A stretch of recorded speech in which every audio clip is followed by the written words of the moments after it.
Hello అండి, అందరికీ welcome back to our channel. ఈరోజు మన ఛానల్లో ఒక డెజర్ట్ తయారు చేసుకోబోతున్నామండి. అది కూడా మైదా కానీ ఓవెన్ కానీ మొక్కజొన్న పిండి కానీ యూజ్ చేయకుండా మనం డెజర్ట్ తయారు చేసుకోబోతున్నాం. ఇది ఎలా తయారు చేసుకోవాలో చూసేద్దాం. ముందుగా ఒక గిన్నెలోకి 1/2 లీటర్ పాలు తీసుకొని అవి కాగబెట్టుకోవాలండి. అలాగే ఇవి తీసుకొని పక్కన పెట్టుకొని ఇంకో గిన్నె తీసుకోవాలి. తీసుకొని దాంట్లోకి ఒక 30 గ్రాముల పంచదార వేసుకోవాలి. వేసుకొని అది గోల్డెన్ కలర్ వచ్చే వరకు దాన్ని మీడియం ఫ్లేమ్లో కరిగించుకోవాలి.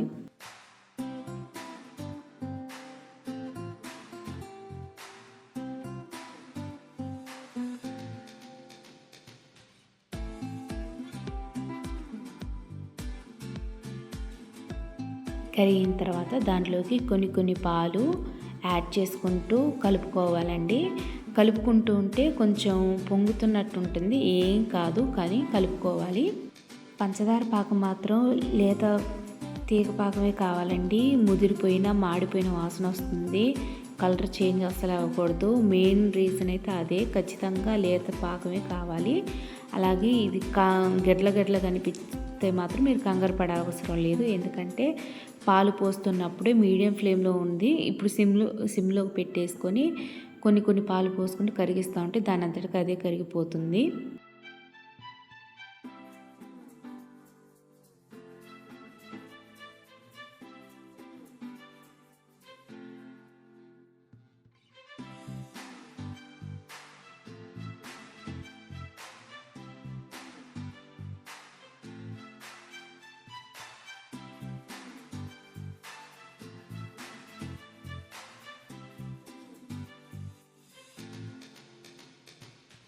చూసారు కదా, చిన్నగా అయిపోయింది. ఇది ఇంకొంచెం పక్కన పెట్టేసుకుంటే దాని అంతటికి అదే కరిగిపోతుంది. ఇప్పుడు వేరే గిన్నె తీసుకొని దానిలోకి 3 గుడ్లను బ్రేక్ చేసి వేసుకోవాలండి.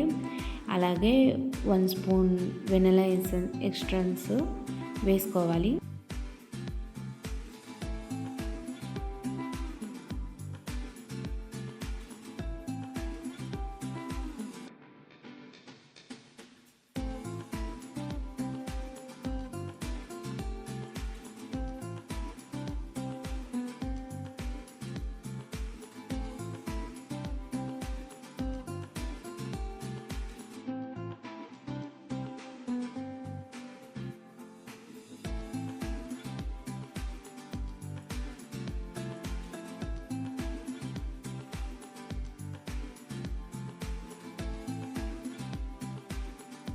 ఇప్పుడు విస్కర్తో మొత్తం బబుల్స్ అనేవి లేకుండా మొత్తం కలుపుకోవాలండి.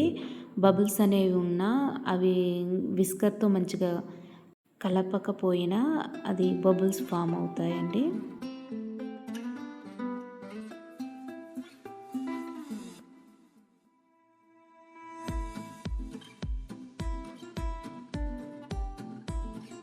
ఇప్పుడు కొన్ని పాలు పోసుకుంటూ విస్కర్ సాయంతో మొత్తం కలిపేసుకోవాలి, బబుల్స్ అనేవి రాకుండా. కొన్ని పాలు పోసుకుంటూ కలుపుకుంటూ ఉంటే బబుల్స్ అనేవి ఫామ్ అవ్వకుండా ఉంటాయి. ఎంత వీలైతే అంత హ్యాండ్తో విస్కర్తో కలుపుకోండి.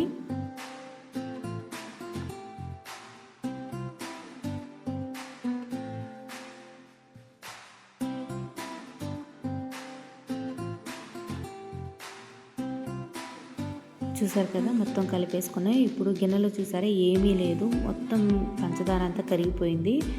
ఇప్పుడు దీంట్లోకి మనం వడగట్టుకోవాలి, ఎందుకంటే బబుల్స్ అనేవి ఎక్కడొక్కడ ఉంటాయి కాబట్టి. ఇప్పుడు రివర్స్ ఒక జల్లెడ తీసుకొని జల్లెడ పట్టుకుందాం, బబుల్స్ అనేవి రాకుండా. అందులోకి పాలల్లో కూడా మేగడ ఉంది, మేగడ అనేది బబుల్స్ అనేది ఉండకూడదు, టేస్ట్ మారిపోతుంది. ఇప్పుడు జల్లెడ పెట్టుకుందాం.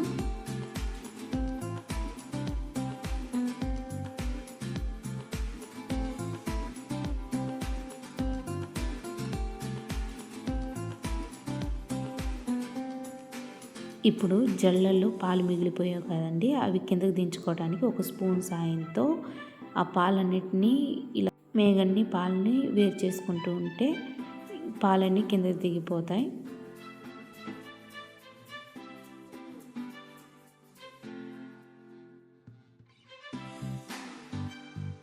ఇప్పుడు ఈ పాలను తీసుకొని ఒక 4 గ్లాసులు తీసుకుందాం.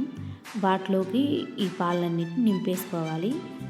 అలా అని నిండుగా పోయకూడదు, పాలన్నీ ఒలికిపోతాయి.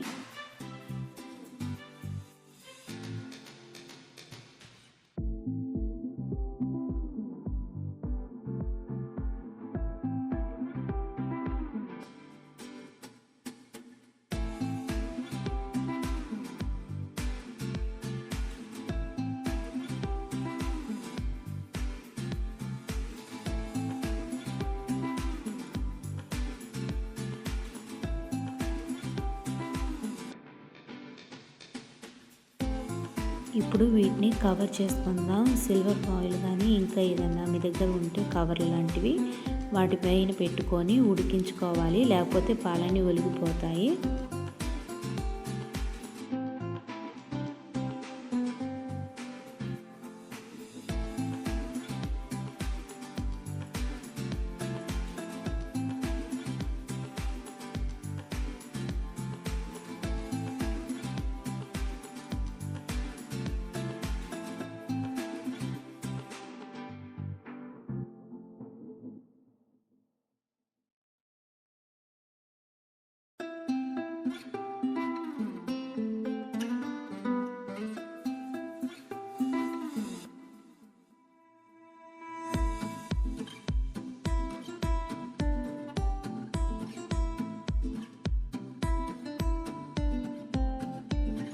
ఇప్పుడు వీటిని తీసుకొని ఒక లోతు గిన్నెలో పెట్టుకోవాలి.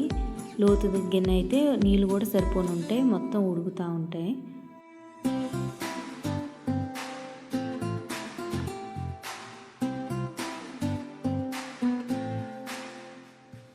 ఇప్పుడు వీటిలోకి హాట్ వాటర్ పోసుకోండి.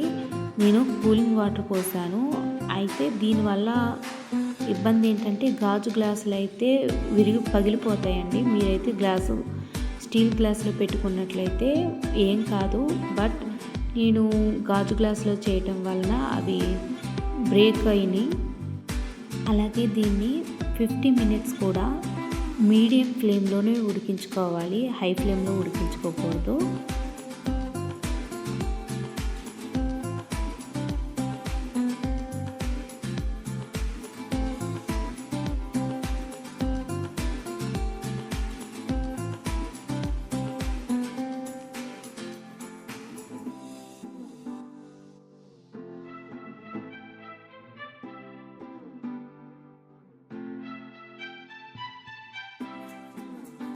ఫిఫ్టీ మినిట్స్ తర్వాత తీసి చూస్తే ఇలా ఉంది. ఇప్పుడు నేను గ్యాస్ కట్టేసుకొని దింపేసుకుంటున్నాను. ఇవి చల్లారటానికి కొంచెం సమయం పడుతుంది కాబట్టి మనం తీసి పక్కన పెట్టేసుకుందాం. ఇంకా ఇప్పుడు ఒక ప్యాన్ తీసుకొని దాంట్లో పల్లీలు వేసుకొని రోస్ట్ చేసుకుందాం.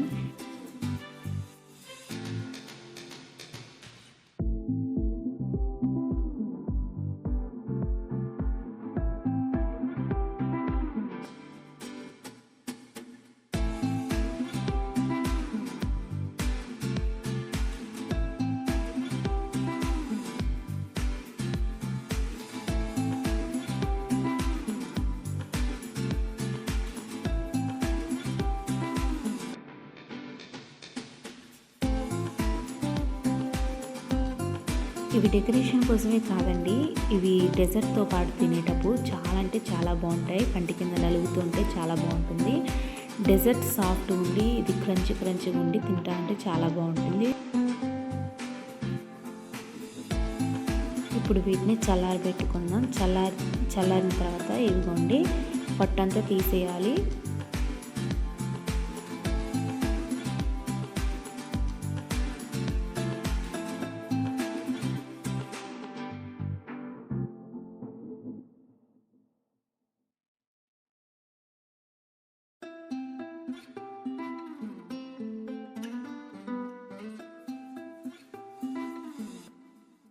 ఇదిగోండి క్రష్ చేసుకున్న వాటిని పక్కన తీసి పెట్టుకొని, అలాగే ఇప్పటిదాకా చల్లారిన మెయిన్ డెజర్ట్ని బయటికి తీసేస్తున్నాను.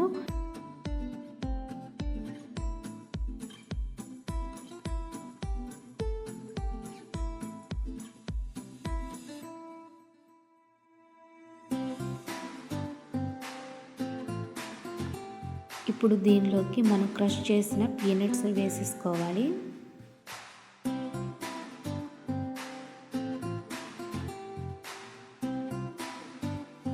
ఫైనలీ ఇది మన డిజర్ట్. ఇది చాలా అంటే చాలా బాగుంది. తినడానికి ఇది అచ్చం జున్నులాగే ఉందండి. చాలా అంటే చాలా బాగుంది. మీరు ఒకసారి ట్రై చేయండి, ఎలా ఉందో మాకు కామెంట్ కూడా చేయండి. అలాగే మన ఛానల్ని విజిట్ చేసిన thank you and like and share and subscribe. Keep watch our channel. Thank you. Bye bye.